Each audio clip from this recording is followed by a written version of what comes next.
يا مساء الورد والفل والياسمين على اجمل متابعين في الدنيا. ازيكم عاملين ايه؟ وحشتوني كتير كتير كتير.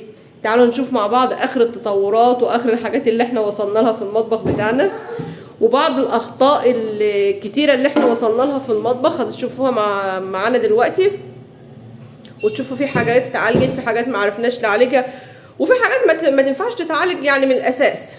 فخليكم كده معانا اوريكم بعض الاخطاء اللي احنا خطأناها في المطبخ بتاعنا. طبعا اولا الضرفه بتاعتنا اهي اللي احنا قلنا البوتاجاز مش نافع. البوتاجاز اتظبط اهو شويه. اتفضلوا معانا، كنا عاملين مكرونه وكبده النهارده يا شباب. والله شوفوا تسلم ايديا. البوتاجاز دخل مكانه الحمد لله زي ما احنا شايفين كده. لا يا عمر، البوتاجاز دخل مكانه اهو. طبعا بتاع الالمونتال ظبطه وقص الضرفه دي اهي. حط الضرفه اهيت، الضرفه لسه بعتها لنا طبعا بعد ما قصها. قص من هنا من المنطقه ديت. طبعا انا حطيت فيها المنظفات لان بعد ما اتقصت ما كفتش ان هي تحط فيها الانبوبه، فهو قص من هنا قطعه كبيره ودخل دي وساب فراغ اهو بين دولاب المطبخ وبين البوتاجاز. وهنا الرخامه طلعت الحمد لله الى حد ما معقوله يعني. لسه ابو عمر جايبها من الراجل النهارده الضرفه بعد ما اتظبطت على المقاس الجديد، ولسه ما ركبناهاش. دي اول حاجه عندنا كانت في المطبخ، ان البوتاجاز مقاسه مش مظبوط وما كانش نافع يدخل مكانه. تاني حاجه بقى عندنا الانبوبه بتاعه البوتاجاز. دي الحاجه دي مهمه جدا، عشان لو اي حد مثلا بيشطب، اي حد بيوضب، اي حد بيعمل اي حاجه يدي باله من الخطا اللي احنا عملناه ده. هو حط مواسير. احنا عندنا سخان غاز في الحمام، والبوتاجاز هنا يعني ايه كله هيركب على، فاحنا عاملين هنا غاز وهنا غاز. كنا ماشيين تبع غاز اللي واصل من الشركه.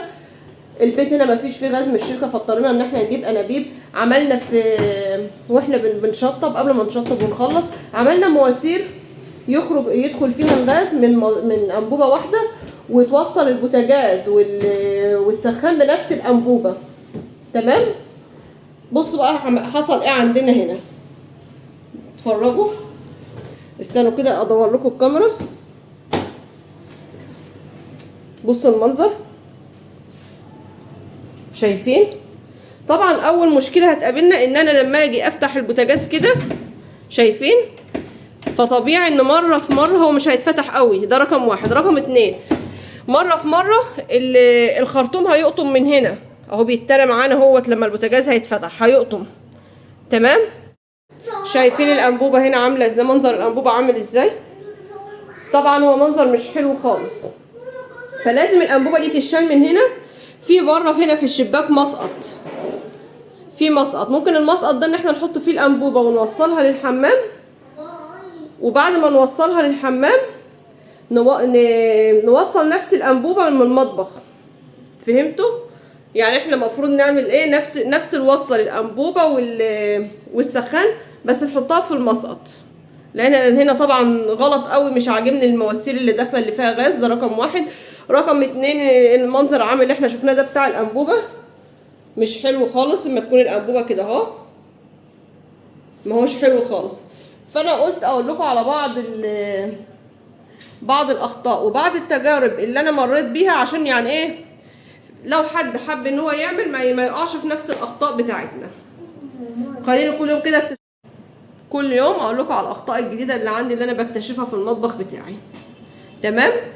لو عجبكم الفيديو بتاعنا النهارده ما تنسوناش يا جماعه في اللايك والاشتراك، وتفعلوا زر الجرس عشان يوصلكم كل جديد. بكره ان شاء الله بكره ما نصور اوريكم بعض الاخطاء برضو اللي في دولاب المطبخ من الناحيه ديت، عشان تبقى ايه عندكم كل الاخطاء بتاعه بيتي. نسيت اقول لكم حاجه مهمه قوي. الستاير دي يعني ايه مصيبه لوحدها. حبيت ان انا ايه قلت مش هعمل ستاير دلوقتي باذن الله، على دخلة الشتاء هعمل الستاير الجديده. تمام. لميت الستاير اللي كانت في البيت القديم عندي، وديتها للترزي، وجبت له حلقان جديده، وجبت له الطلبات اللي هو طلبها مني، والشريط اللي بيتركب فيه الحلقان عشان اغير الحلقان بتاعتها. هي الستاير كويسه، اي نعم بقالها بتاع 16 17 سنه، بس كويسه ماشيه يعني. ما هيش دايبه، ما هيش قديمه، كويس تمشي. يعني ايه تقضي الغرض مثلا لغايه مثلا ما قلت لكم زي ما قلت لكم يجي الشتاء واعمل الستاير الجديده. خدتها ورحت لعم رأفت ربنا يشفيه كده واديته طول العمر اللي انا بخيط عنده، وجبت له الحلقان والحاجه الجديده بتاعتي، واتكلفت كتير. مش هقول لكم ما اتكلفتش، اتكلفت كتير، اتكلفت بالحلقه، سعر الحلقه وسعر المتر اللي تركب فيه. المهم عشان ما اطولش عليكم قلت لازم اضحككم واوريكم الستاير بتاعتي عامله ازاي. تعالوا نبص على الستاره دي كده. استنوا كده. دي ستاره من الستاير. بصوا الستاره لما واصله لما لفين. والله يعني دي فعلا اغرب حاجه انا شفتها. كل ستاير كده. شايفين هنا الستاره التانية؟ دي ستاره من ضمن الستاير اللي انا بعتها لعم رأفت. الحلقان فوق تمام، الحلقان فوق خالص اتظبطت، بس انا عايزاكم تشوفوا القصر. يعني مش عارفه هي باينه ولا لا. بصوا القصر لما لغايه فين، شورت. يعني هي طالعه ميني ستاير. يعني اللي عايز يضحك يتفرج على الستاير بتاعتي دي. والله بصراحه بس مؤقت برضو زي ما قلت لكم. نقفل كده النور ونرجع تاني لمكاننا. ما تنسوناش باللايك والاشتراك وتفعلوا زر الجرس علشان يوصل لكم كل جديد. سلام.